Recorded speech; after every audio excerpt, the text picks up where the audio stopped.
Welcome, everybody, to the Christopher and Dana Reeve Foundation's Live Better series. I'm Rob Girth, Director of Digital Media here at the Foundation. And today, despite the warm weather that we're experiencing as we're recording this live, we are talking about cross-country sit skiing.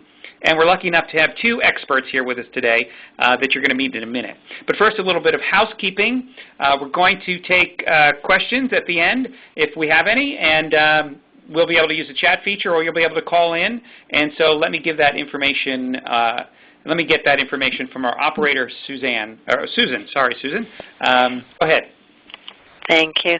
Ladies and gentlemen, if you would like to join us over the phone, you may please dial 1-800-919-0370. Again, that's 1-800-919-0370.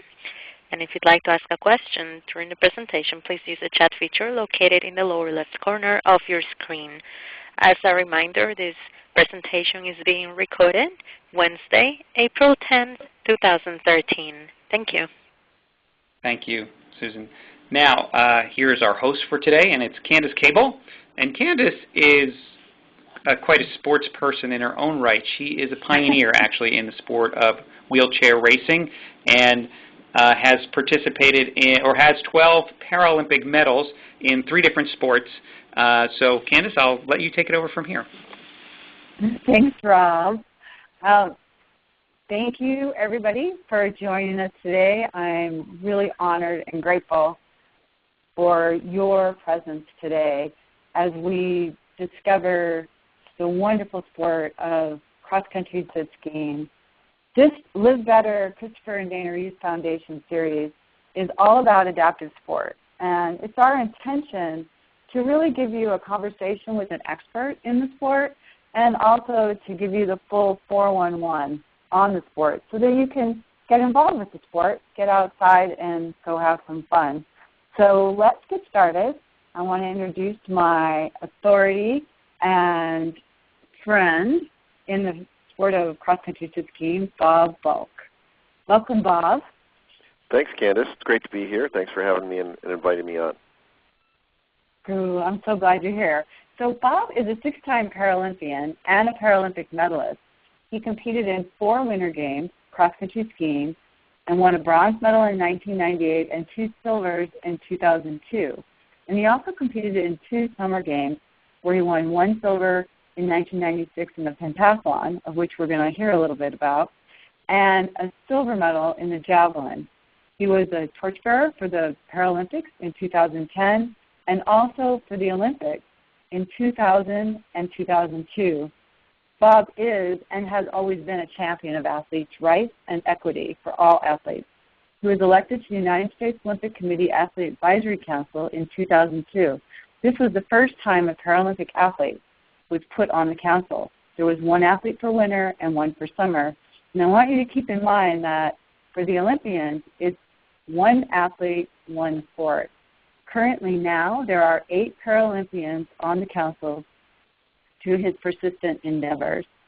In 2004, he was elected to the International Paralympic Committee Athletes Council, and then in 2008, he was elected chairperson. As chairperson, Bob also is an ex officio member of the IPC Governing Board and the International Olympic Committee Athletes Commission.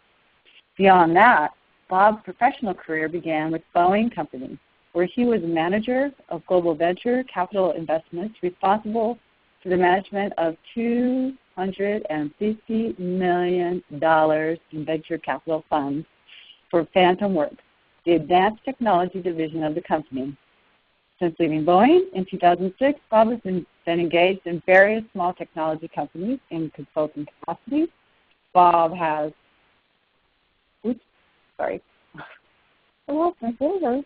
Bob has an undergraduate degree in management from the University of Buffalo and an MBA from the University of Rochester, and with a concentration in finance, operations, and international business. He spent a semester on exchange with the University of Sydney Business School and has a keen interest in the greater social impact that athletes and sport can have internationally. Bob has a spinal cord injury, that's T12L1, and he acquired it in 1988. All right. All right, Candace. That's a lot of stuff. So I know you have always had quite a bit going on, Bob, and that's one of the things I appreciate about you is your eclectic interest. You are always interested in bettering either the position of the athletes or bettering the sport or bettering business. And right here I have a couple slides up of the pentathlon, and I wanted to just take a minute to explain what the pentathlon is, because I'm not sure our listeners will know. So the Paralympic pentathlon is, for my classification anyway, is shot, discus, javelin, and then the 200-meter and the 1,500-meter race on the track. So it's more like men's decathlon as a track and field event, and not at all like modern pentathlon that you see in the Olympic Games. So it's a track and field competition. So you said 5 events. What are the 5 events? Shot, discus, javelin, 200 meters, and 1,500 meters. Well, cool. So I could have you back on to talk about pentathlon and field events? Absolutely. That would be awesome. Well, beyond his sports, Bob has a family. In fact, he has triplets. And I want to know a little bit about how your life changed when these 3 little beings came in. So there was a lot of things going on at that time for my wife and I, outside of just having 3 kids, or having a baby, but having 3 babies and all that stuff. It was pretty tumultuous. But it's the best thing really that's ever happened to me. I mean, it's really easy to get absorbed in what they're doing and watching them grow and learn and see the world for the first time. It's really it's an amazing journey. And how has that impacted your fitness routine? It has destroyed my fitness routine. Well, you know, candidly, my last games was in Torino in 2006. I'd been on the ski team 15 years, expected to retire. All my kids were born in 2006 after the games. So I did take a break from sport and transitioned away a little bit, and for a variety of reasons. And so my level of fitness has gone way down, but I'm starting to get back involved in some stuff, and I'm still teaching skiing, and I've done a little racing, and you can see on this slide where I'm doing some kayaking. I'm actually been involved in canoe kayak and racing that, so it's fun. Well, so I see here that you are getting your kids really involved in the outdoors. You're teaching them about sports, getting them active at a very early age. Is that something that you experienced growing up? Is that the reason why you got involved with competitive sports? When I was growing up, my parents didn't have as much time to spend with us. I was the youngest. My mom was always very active outdoors, with like the Girl Scouts and doing outdoor stuff, but not really competitively.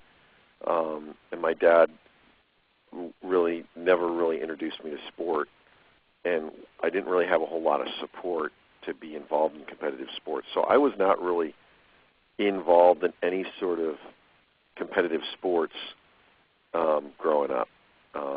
I didn't really get that involved in competitive sports until I started playing rugby in college, and I really wanted to play ball after college, and then I got hurt. So I was sort of transitioned from being a rugby player into this new adaptive sports world, which I didn't know anything about. Well, here at the Christopher and Dana Reeves Foundation, one of the things we like to do at these webcasts is share some ideas on, how someone moved through their spinal cord injury. So can you tell us a little bit about how you acquired your spinal cord injury and what were either the mentors or situations that motivated you to move forward and get involved with adaptive sport? Sure. I think, from the time that you were injured, Candace, and all the things that you did, and and sort of your peers did made it a lot easier for me. And I think from when I got hurt in '88 to now, 25 years later, it's even easier. I mean, there's so many things going on and so many opportunities. So thank you for all you've done, and I'm pleased that I was able to do some stuff to keep things moving. But when I got hurt, I was a rugby player. I knew that wasn't happening anymore, and so I went back to the weight room and started lifting weights. And that experience of being able to go back into an environment where I was very, very comfortable, I knew what I was doing, I could, lift stuff up and put it back down by myself.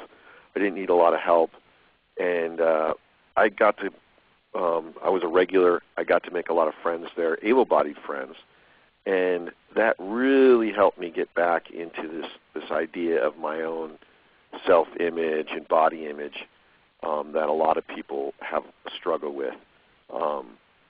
So I got really comfortable myself just by going back to the gym and making friends in the weight room. And then from there, go ahead. No, by branching out and reaching out. Yep. Yeah. And, just being included. Like, in fact, you should see me shooting my bow here. That one of the guys that I met in the gym, 25 years ago, is still a good friend of mine. I just talked to him. I have a conference call with him tomorrow because he's going to help me build a website for the Physically Challenged Bowhunters of America. So, I just built a lot of friends that have lasted a long time from that experience. And from there, I met other people in adaptive sports, and probably the first thing that really opened my eyes was playing wheelchair basketball in Rochester. I'd never really been exposed to adaptive sports, was really hesitant to do it, and through the persistence of the guy I met at the gym, dragged me to a practice. It was one of the last practices of that season, and I had fun, but I really was hesitant. And then the following season, he was after me, every day to come, so I finally came, and I had a fantastic time.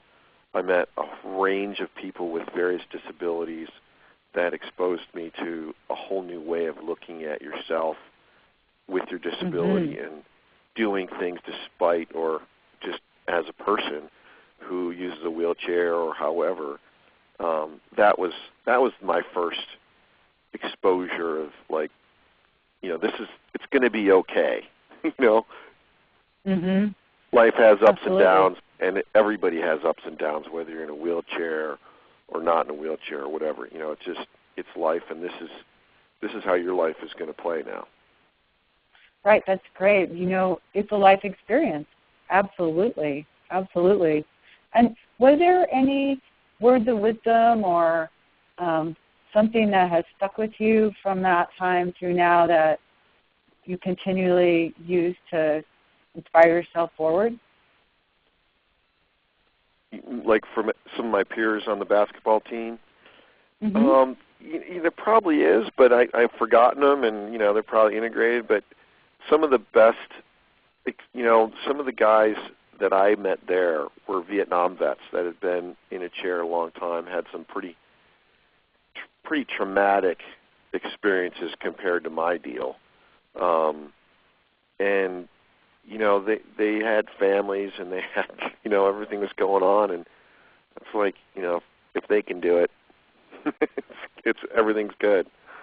So I think just exposure to different people with different attitudes and different experiences make you realize that you're not the only one out there, and it's going to be fine. Right. I mean, that's one of the great things about the Christopher and Dana Reed Foundation's community that they've developed, and all of these different webcasts that they're branching out with, to be able to expose people to something new. And cross-country skiing isn't super mainstream sport, I guess I could say. And, it's pretty simple equipment, but it's a pretty hard sport. Can you tell us a little bit about this equipment here? It looks like there's two different kinds of skis. So, is this a picture of me and Didier that we're looking at? So, yeah. So it's hard to tell exactly how I'm sitting, but my legs are way out in front of me, and I have a lot more mobility. As you can see, I'm leaning way over in virtually the same turn that the skier in front of me is doing, because he has a much different impairment level. He's a much higher level of injury. He's sitting back, sitting more straight up. He's got his knees up to really control his torso, and he's not able to get as far forward because he doesn't have any back extensors to really pick himself up. So he's got his poles way forward. He's controlling himself with his outside pole, and it's a lot harder to ski that way. Where I'm using a lot, I have a lot more freedom in my trunk. I'm able to use, I still have some abdominal strength, and I'm able to use that to really, put a lot of power through my poles and accelerate forward. Where the skier next to me there is really focused a lot on his arms and upper back and shoulders. Right. You look like you're almost surfing, with that angle that you have, and you look like you're dragging your hands. Does that help with the turn? Yeah. So what you're doing there is my hand is I'm definitely dragging. You're in. It's hard to see the tracks, but we'll see some pictures with track. The skis are in the track, but in order to keep yourself from flipping over, we're making a really sharp turn there at pretty high speed. I'm actually leaning way into the turn, dragging my inside hand for balance, and I'm just using my outside pole a little bit in case I start to go over a little bit, and also to keep the tips of my skis going around the curve. So there's a lot of dynamics going on there, going around the corner at speed. And what I hear you saying is that you will use, if you cross-country ski, you will use everything you have, and quite possibly things that you didn't have because your wheelchair is so supportive. Is that right? Yeah. I've found with every sport, you don't really know what you're doing, whether you're able-bodied or not. You have to build a certain muscle memory and adapt, and cross-country skiing is a great example. I mean, you have to use everything you got to make it happen, and otherwise you're just going to be left behind. So, me personally, I built my own equipment just to make it work for me, and within the confines of the rules and regulations governing equipment. So there's a lot going on. So using everything you have, I decided to put something up here with classification, and I haven't done that with the other sports, and because it feels like that a little explanation about classification is in order to understand how someone could be competing with you that is sitting with his knees up really high and yours are down low, and how that works. So give us a little explanation, please. So a little more explanation. So classification we'll talk about, which really groups people by their impairment, so that it sort of creates a group of players or athletes that can compete on a level playing field. And then there's another component of this in the racing world that takes these 5 groups, and there's a factoring system that enables all 5 groups to now compete against each other on a mathematical factoring system. So there's kind of 2 layers of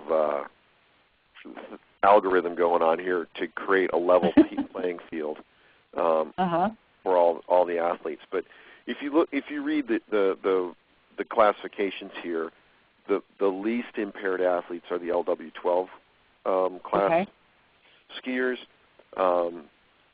and the most impaired would be an LW10. And if you can think back to the previous picture, my classification was 11.5. and the person I was skiing next to was a 10.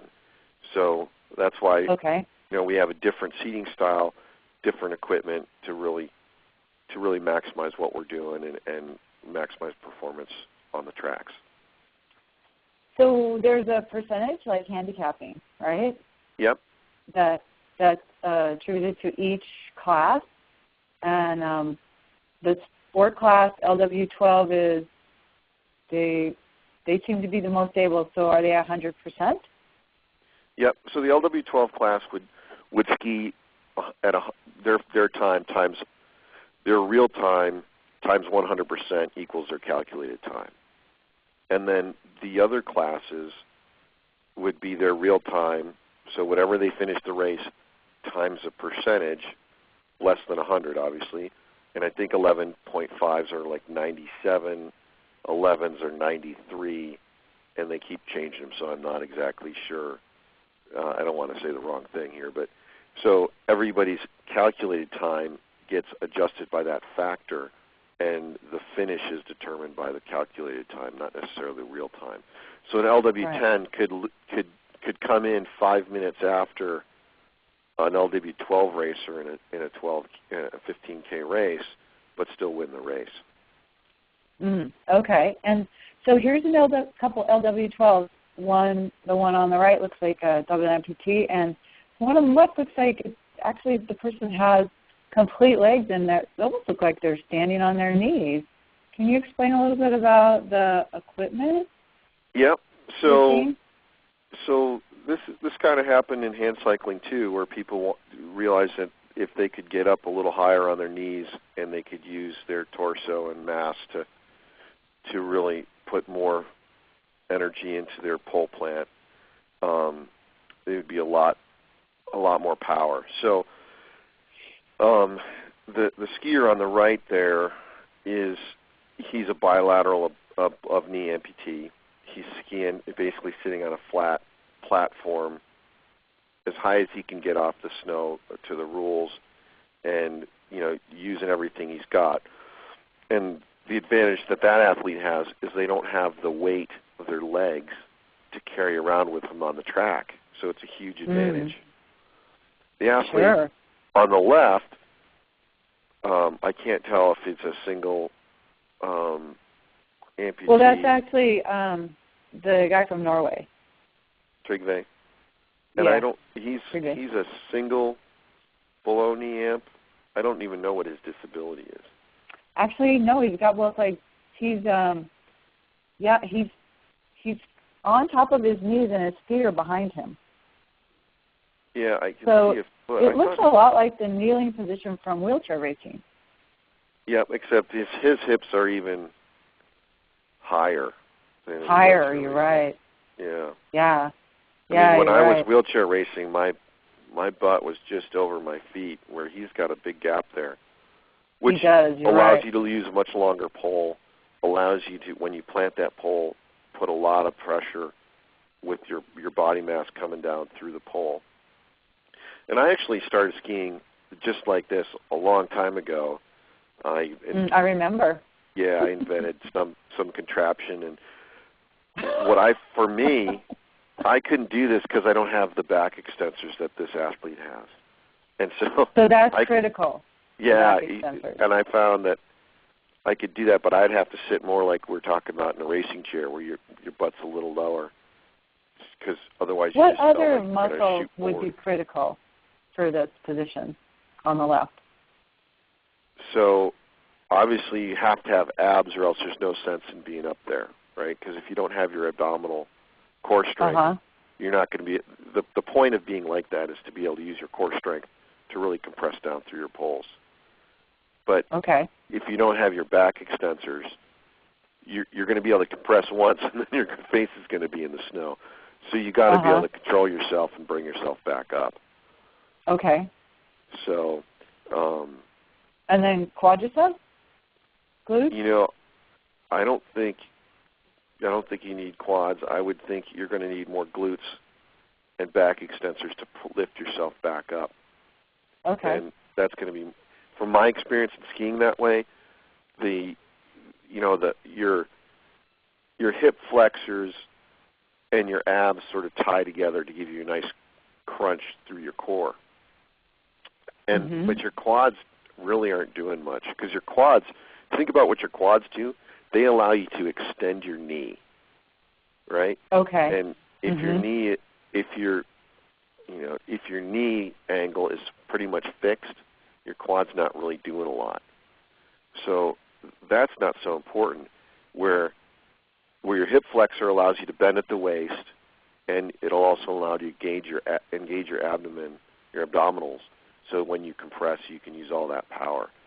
And then on the other side, your glutes and your back extensions are tied to flex around your waist the other way, where your hamstrings, again, are they're somewhat tied into your glutes, but they're really to flex your knee, not extend your knee. So your hamstrings really aren't coming too much into play, but your glutes and your back extensors would be really key. So those two muscles, like the hamstrings and the quads, they're kind of like stabilizers a little bit in this position. You know, they're helping the person to a little bit, but not as much as the back extenders. Yeah. And then in this slide, we have the other sitting position where the person on the right, knees are up a little higher, and the person on the left, their knees are much, much flatter. And they also look like they're sitting up pretty high. So give us a little background on these two ways to sit and who would use this. And actually, do you need your back muscles very much for this? So, the athlete on the left, number 18, good friend of mine, Chris, he's an 11 and 11 class, and you can see he's got a pretty low. You can't even see his ski bucket, the back of his ski bucket. He doesn't need a whole lot of back support and trunk support. He needs more. He wants more range of motion there. But he's got his feet tucked back so he can come, and his knees lower, and his feet tucked back so he can come more forward and get that really good compression of whatever core strength that he has. He can use that to put power into his poles. Where the athlete on the right, again, more of an LW10 athlete, and he's got a really high backrest, and his knees are up really high, and what that does is it creates two fixed positions for which his torso can go between. So when he comes forward, he can rest on his knees. If he went too much farther forward, he wouldn't have enough strength to go back. So he can go about that far forward and allow him, he can still get back. And are you speaking about abdominal strength? Well, there to go back would be either back extensors or just, using your momentum and your arms to throw yourself back, because this athlete doesn't really have a lot of abs or back extensors. So you're really trying to do everything, from the chest up. And that amount of movement between his backrest and his knees is really done all through from his chest up, and just getting his body mass to go where he wants to go. So another question on the equipment is, I noticed that their feet, several of them have their feet in really close, and you have yours a little further out. What's the advantages of either way to sit? So if I was to build a ski frame today, they've changed rules a little bit. I would actually sit up a little bit higher, and I'd have my feet tucked back, as we saw in the previous slide with Chris Clavel. Okay. Because I'm so tall, they had a seat height rule, and I couldn't get my feet back any further. I didn't have any place to go with them. So I ended up putting my feet out like that. The disadvantage of having your feet out like that is you have weight out further on the tips of your skis. So being able to lift your ski in and out of the track and maneuver that front of your ski, with all that weight on it, becomes challenging. the way I overcame that is I just had a lot of core strength, and I was able to lift up and use my feet to my advantage. So that worked for me. If you look at the picture on the right there, in the background is Greg Mallory, who isn't really able to lift up on his feet, but he's just got a lot of balance and technique. He's a really avid whitewater kayaker, and he's able to control his ski really well just because he's got a really good sense of balance and control through his hips. So him having his feet way out there in front of him, it worked for him, but he was doing a totally different thing than I was doing. And his technique, if you look, go ahead. If you look at our technique, we had a much different poling technique. If you look at our torso angle, we're at about the same torso angle, where I'm almost finished in my stroke and Greg is just starting. So he had a much different way that he was using his torso than I was. Well, it would seem like using your core to actually crunch down and use that strength with the pulling motion would be the most efficient method in getting power going towards the forward movement. Is that true?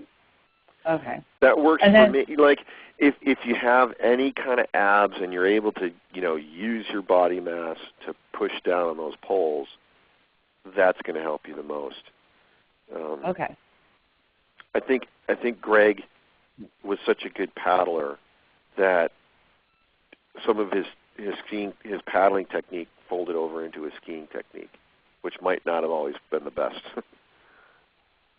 Yes, and I know people that are great alpine skiers that were water skiers, and they brought their water skiing technique in, and they were banking their turns basically, and had to learn how to stop banking the turn as they would in water skiing, and then bend the ski properly and really angulate. So it sounds like that's about the same thing, as that other sports can help us develop the strength and the ability, but we really have to adapt to our sport. Yep. So right here we have, on the left side, is you're bringing your hands up, and that looks like it's the beginning of it. And then Greg's got the plant, and then you in the right frame, you're following through. That looks like the full, complete stroke. Not a lot to it. Not a lot to it. So, in fact, where Greg and I are, actually know exactly where that was. We're climbing a shallow grade, and I probably wouldn't have much follow through there. I would probably come back pretty quickly. But if in the picture on the left, I was going down a hill, I'd have a lot more follow through, and my torso would come down even further, and my hands would go way back behind me. Oh, okay. We might have another picture. Question: how much does the equipment cost? I always made my own stuff. I think you can get a frame. I don't know, Candace, $1,000 maybe. $1,000, and then you have to buy skis and bindings and poles and grips and straps. Yep. The high-end skis are getting more and more expensive. I think they're $500 or $600, but you can get a pair of skis for less than $100 and be skiing. Poles, I think, are north of $200 for the high-end carbon fiber one, but you can get some really good poles for $50 to $60. And I think the best poles I have are some really inexpensive aluminum poles, and I was able to just push my wheelchair around, and that was good exercise when I first started skiing. So you don't have in the summertime? Yeah. I just pushed my regular wheelchair around on the street with aluminum poles, and you don't want to use carbon fiber poles for that because you hit them with your wheel and they snap instantly, where the aluminum poles will just bend and you can bend it back. Okay. So the track, You mentioned it earlier. It looks a little like, a Disneyland ride with the way you're sitting in it. Yeah, Can you explain what the track, is the track used for other things besides sit skiers? Well, any classic technique skier, and classic technique is the typical technique you think of when you think of cross-country skiing, with opposite hand to the leg movement. So you push your left hand forward and you push off on your right foot and you cross back and forth. So anybody that races in classic technique would use classic track. Classic track is fairly standard in width and depth, particularly on a World Cup, World Championships, Paralympic course. I've found in Europe that the tracks tend to be a little bit narrow in some places at times, and adjustability in the width of your skis was important. But I think it's becoming more and more standard as time goes on. And the track can really help you direct your power forward instead of going left and right and getting sideways and squirrely in your skis and losing a lot of forward momentum. It can really help you go forward and keep all your strength going forward. It can help you stay in a line around a curve, particularly if that curve starts to fall away to the outside and wants to pull you down and out off the track. If you can get yourself locked in the track, it'll help you around the turn. A lot of skiers, though, when they're starting, have a really hard time getting out of the track because they can't lift their skis up and can't get out, so they get stuck in the track. And so that sitting position with your feet a little bit closer helps with that. Yeah, helps you get out of the track. And what kind of skis would a sit skier use? So really you can use any kind of cross-country ski. You're going to be a lot better off with a wax ski instead of a lot of stand-up skiers are using a waxless ski with a texture on the bottom so they can kick. Sit skiers don't ever kick, so that is not helpful. You're just going to glide wax the whole bottom of your ski. And some skiers like a skating ski, which is a little stiffer and a little more, has more torsional rigidity, so it doesn't twist edge to edge as much, where a classic ski tends to be a little softer, and the tip definitely has a lot more torsional flexibility, so it tends to ride up on the track and behave really nicely in softer conditions, whether that's powder or whether that's warm, slushy type snow. So it kind of depends on the conditions, what you're used to, what you're comfortable with. And like for me now, I would like a little wider backcountry ski because I don't get to ski in tracks very often. I'm on snowmobile trails and just kind of not really backcountry skiing, but I'm not on really nice groomed track like this, so a little wider ski would be better for me. Gives you a little more of a platform. Yep. So there's another component to Nordic cross-country skiing, and that's biathlon, which looks like it's skiing and shooting. Can you tell us a little bit about that? Yeah, so biathlon has been around quite a while. It's developed out of military training and military exercises. It's really an interesting, from my administrator perspective, it's really interesting how it's evolved, and it has a separate international federation and separate national governing body. It's not really part of the skiing sport, but it's a skiing sport. So it's kind of unique that way. And I like to shoot, and it's always a lot of fun to shoot and being able to do two things you like to do, shooting and skiing. So it's a pretty cool sport. It's really challenging to get your cross-country skiing is all about getting your heart rate up and a lot of exertion, and shooting is all about low heart rate and quiet, peaceful tranquility, and trying to blend those two diametrically opposed activities is super challenging. So it's a lot of fun.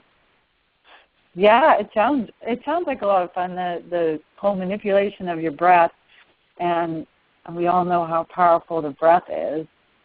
So if someone wanted to get involved with this sport, what would be your suggestion as far as cross-country skiing or cross-country skiing and biathlon?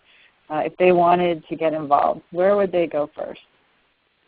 So the best thing, I think, is to get involved with the U.S. team, look online and see what's going on, talk to the coach and see what's going on there. That's how I got involved. Unless you know of something going on more regionally. You know, there's a lot of stuff going on here in New England now, a lot of different programs. We have, at the Empire State Games here in New York, we now have adaptive skiing, so cross-country skiing, biathlon, and alpine skiing. Northeast Passage has a program. University of Vermont has some skiing. So it's more stuff is happening compared to when you and I were skiing and nobody was, we were the only people. And, you know, one of the best places to start is to really get in touch with Mark Mast out in Sun Valley. Sun Valley was just named a Nordic training site for the U.S. Olympic Committee, and Mark's been putting together a Learn to Ski camp there for over a decade. I've been involved in doing some instruction, and it's a really great place to go. Skiing is always perfect conditions there, and you know, you can get some good instruction, good exposure, try out some different equipment, and so those are just some ideas. It depends on where you live and who you know and what you know. Well, and for beginning skiers, I've seen lots, as you said, Mark Mast program. There's a program in Mammoth Mountain, California with Disabled Sports USA Eastern Sierra. And here in the Tahoe area, just our local cross-country center has 2 sit skis. So what I hear you saying is that you can check around, and more cross-country centers and areas are having the sport available for people. Yep. So I couldn't let this go because you sent me this picture of a homemade stroller. And one of the things that I've enjoyed about you is that you have this ability to really see the end result, but also the process of how something's made. And you're pretty detail-oriented. When you sent me this picture of this homemade stroller, because you said that Tricia, your wife, lost your stroller, yeah, I was very intrigued. And so I'm putting this up here, and we don't need an explanation on it, but what I'd like to know is what kind of adaptation or on-the-fly building of a piece of equipment that you've done that hasn't, helped you with your spinal cord injury, or, something in your house or something like that. So, you've been to my house. I tend to get around stuff instead of making a whole lot of stuff. But like if you look at this picture of me sitting there in my wheelchair, I got plywood on the side of my wheelchair because I'm just not really happy with other side guards. So I made my own side guards. It's a huge pet peeve. You go in the snow and they give you those little dinky side guards, and you're just coated with slush. And so I just started making my own side guards, and my chairs are a little different. I don't use a foot. You can see I don't use a footrest on my wheelchair because I can move my feet a little bit, and I can push myself backwards. I can sit in my chair, and I can grab something and pull and push with my feet to help me go up a steep hill and drag something. So a lot of simple things. One adaptation on my house, you can see just off the front of the stroller there's a ramp that goes in my house, and that That was kind of interesting to build because it's got a couple different angles going on, and it's all blended right into the, you can see it's just blended right into the driveway there. So yeah, absolutely. Right off of the driveway and go right up onto the ramp and onto my deck of my house. It took me a few years to get that dialed in. Before that, I was pretty much climbing in and out off 2 stairs to get in through the garage. Into the house? Yeah, Yeah. so you can use your legs. So because you can use your legs from your an incomplete injury, you removed that footrest, and it made you more mobile. Yeah, it's way more functional for me. Like if I put a footrest on, I have a wheelchair with a footrest, and I used a footrest. Like when I told you I used to push a wheelchair around with ski poles. It's really hard to push a chair without a footrest on no poles because you keep pushing your feet down. So it's hard for me to get around like every day with a footrest. It's really awkward. Keep bumping into stuff. I just don't know what's going on. But without a footrest, I'd get my feet out of the way. The chair is really short, so I could turn around in a short space. I used to work in a hospital and had to ride the elevator all the time, and it's really inconvenient to get on the elevator. And I without a footrest, I could turn around the elevator with a lot of people in there, and I could tuck myself right out of the way, and a lot of people can get on. And with a footrest, you're so much longer and bigger, and your turning radius is bigger. It's just awkward. So that's the biggest thing I do every day that's different than the average person in a wheelchair is I don't use a footrest. The ground is my moving footrest, right? You're adapting constantly. Yeah. When you travel, Bob, speaking about equipment, do you have a toolkit that you carry with yourself?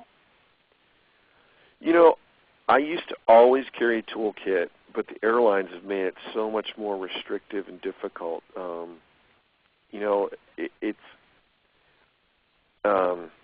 It's pain. I recently I went on a trip to Europe. I got there, my rear axle clamp had slid on my chair, and I couldn't explain to the people what they didn't understand what was going on, but my rear wheel was hitting my front caster. So every time I was trying to go, it was awful. And I had to, it was Frankfurt, so I had to push like a mile with this on a wheelie because I kept hitting the front. It was a nightmare. Where, it's just not nice to not have tools. But in my car, I have a tool bag, and it has everything that I need. It's just a roll-up bag. Just a cloth bag. I don't know if I can advertise here, but there's a company called Duluth Trading, and they just make a bag that's got a bunch of pockets in it. So you can stick screwdrivers and wrenches and, Allen wrenches and a hacksaw and a file. I got all these different things in this bag, and I roll it up and I put it in my truck. And that 4 screwdrivers, a couple crescent wrenches, a vice grip, pliers, needle nose pliers, some basic tools are with me wherever I go because I'm always fixing something or figuring my way out of some situation. Well, and it sounds like you're into something new. You have a new competitive sport, and the kayaking and canoeing is going to be a Paralympic event in the 2016 Games in Brazil? Yep. And your training, tell us a little bit about that sport. So canoe kayak is a new sport for Rio 2016, just on the Paralympic program. Canoe kayak and triathlon will be new sports there. You saw a picture of me early in a red boat. That's a Nello Viper 55. That's the race Paralympic race standard kayak. And this is a pretty cool boat. This is a VAA, V-A-A, and what that means is it's a canoe with an outrigger and no rudder. So you don't have a foot-controlled rudder on it as you would at what they call an OC1 or an Ocean Canoe 1 man has a rudder. Well, this doesn't have any rudder, so you have to control the steering and direction with your paddle stroke. And you have to stay within your lane and, control yourself 200 meters down the straight line. So I'm pretty fortunate. I live here in upstate New York right on a lake, so I can paddle in my front yard whenever I want as long as the water's not frozen. So I'm doing a lot of paddling, and I still do a lot of the other sports. I swim regularly. There's a local skating place. I take this kid skating, trying to get, I like to do stuff with my kids. I still roller ski. Took this kid skiing this winter.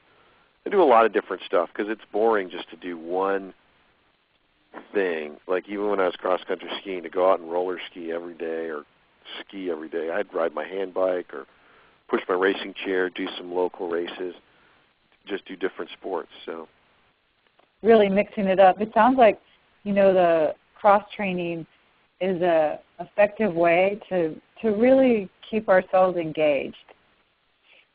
Yeah, I mean, to me, it gets boring doing the same thing over and over again. So this is a great picture. This is not a sport, but that little rowboat, I row. This is my lake. This is where I live, and I row all over the lake in that stupid little boat. It's just another. It's totally it's another different form sport. Of your training. Yeah, it's totally different than paddling. Totally different muscle groups and totally different stuff. But it's still good exercise. To me, I've competed in a lot of things, and competition is really nice. But I just like to be active and be out there and doing stuff, and I don't always have to be checking my heart rate monitor and making sure I've got the right intensity for the right cycle in my training period. I just like to do stuff. So. Yeah, stay active. It seems like that's really the best way to live better and health to be improved is to stay active on multiple levels. I remember I was with Rick Hansen once at a race, and it was in Hawaii, and we were down by the beach, and Rick was pushing across the sand to go somewhere and someone came up to him and said, "Do you want some help?" And Rick said, "No, I'm training." So anything can be a workout, right? Yep, anything. Anything at all.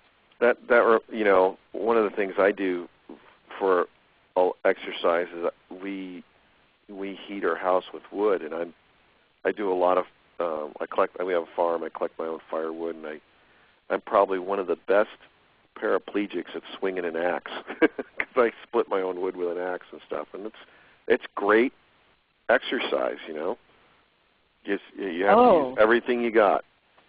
Absolutely. There's core exercises that are called wood choppers, right? Yep. And I'm really good at it. And you're really good at it. Well, we're going to have to see some video on that soon. The new exercises by Bob Balk. Yeah. Well, I'm looking over here at the chat, and I don't see any questions. We have a couple more minutes. Is there anything else you'd like to add? The only thing I'd like to say is, I've really enjoyed skiing, and all the people I've met over the years has just been, we've talked a little bit about health and your physical well-being, but a lot of this sport and being active and being out there really helps your mental well-being too, and being able to make friends all over the world and, be focused on something and interested in something like skiing and sport. It is really, really rewarding. Long after I've been competitive in skiing, I still am in touch with friends and get to do things, and I'm involved in the sport. So there's so much more to it, just than the physical health of it, the mental health of, like I was telling you earlier about, just getting back in the gym and really getting, your identity back. It's so important that I think a lot of people... That's a great point. The mental health aspect of it, that's a great point, Bob, that you bring that up, because the way that we view ourselves is reflected within our outside world. And if we don't feel good about ourselves or we don't feel like we can do much, then we're going to continue that way, and our mental health disintegrates. And that activity that you took part in, the weightlifting, in the very beginning after your injury, as you said, helped build you up mentally but also physically, and you were able to continue forward and get involved in sports, become a Paralympian, a businessman, a father. It's been a good life, Candace. Well, thank you, Bob, so much, for spending this time with us. I'm a huge fan of cross-country skiing and want the rest of the world to get involved with it. So I hope all of our listeners check out this the Reeve Health Minutes that we have that have cross-country skiing how-tos and clothes to wear, equipment to use. Yeah, let me give out a URL for that, Candace. If you just go to ChristopherReeve.org/health-minute, ChristopherReeve.org/health-minute, you'll find all the health minutes we have, and you'll find Candace's wonderful work, moving video of how to get yourself prepared not only for alpine skiing but for cross-country skiing. So some great video. It is both, right? Am I wrong? Did I just make that up? No, the clothing that you wear can be the same, but not the clothing. There we go. Yeah, there you go. And then Candace is also on two other places that you need to know about. One is ChristopherReeve.org/sports, which is a community we started just to talk about sports, and a group that's in our community. And then another one is ChristopherReeve.org/life-after-paralysis. That is also that is where Candace's blog and some other bloggers live, if you want to keep track of Candace. So thank you both, Bob and Candace. This was wonderful. I learned a lot, and I just was taken back when Bob said it's been a great life. Bob, Bob, I think it still is a great life. I think it's amazing what you're doing, and I can't believe that you're kayaking in the upcoming Olympics. That's very cool. Well, I'll have to qualify for the Paralympics, but I'm trying. Paralympics, yes, I'm sorry. Yes. You have to qualify. I'll tell you, I wouldn't bet against him, personally. Me neither. He's pretty determined and persistent, and I'm super excited that we got to have Bob on here because he was a great authority on cross-country skiing. Well, thank you both. Thank you, Candace. Thank you, Rob. Thanks, Susan. Thanks, Rob. Thanks, everyone. Ladies and gentlemen, that concludes the presentation for today. We thank you for your participation.